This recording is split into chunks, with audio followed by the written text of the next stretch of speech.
Hello, it's Philip Taylor speaking from Richmond Green Chambers, and today I'm looking at a book from Wildy, Simmonds and Hill Publishing. It's a special book, and rather a nice one. I like it anyway. It's called A Legal History of the English Landscape, written by Christopher Jessel. It's this book here. There's nothing at the back except for the rather nice dust cover itself. You've got some idea of what it looks like. The content is narrative chapter by chapter, and you've got little footnotes occasionally which helps. You've also got a detailed index at the back, and do please read the excellent foreword which starts there from Fiona Reynolds from the National Trust. There are nice illustrations throughout which assist the book as well, and certainly you've got some illustrations there. And you've got a history basically of the way in which the landscape has changed over the centuries. Now, my wife and I have given it a title for the web and the journals: How Our Splendid Landscape Has Developed Legally. What we say is this: as histories go, this splendid and grand story will have a wide range of admirers for the straightforward way in which the beautiful English landscape has developed over the centuries at the direction of the law itself. And the focus of the book concerns the role of English land law as a pivotal shaper of the modern landscape throughout the ages. And the book's story is told in chronological order with an excellent foreword from Fiona Reynolds, and we hope this will be in the Trust's bookshops, by the way.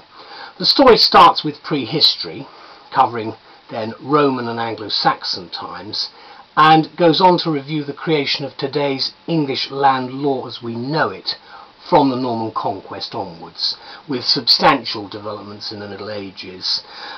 Jessel neatly describes the way in which landed property set the agenda for the 17th century onwards, as far as society was concerned, when ownership rights became protected to such an extent that land rights prevented real change, and we had to have some introduction of rules against perpetuities and so forth.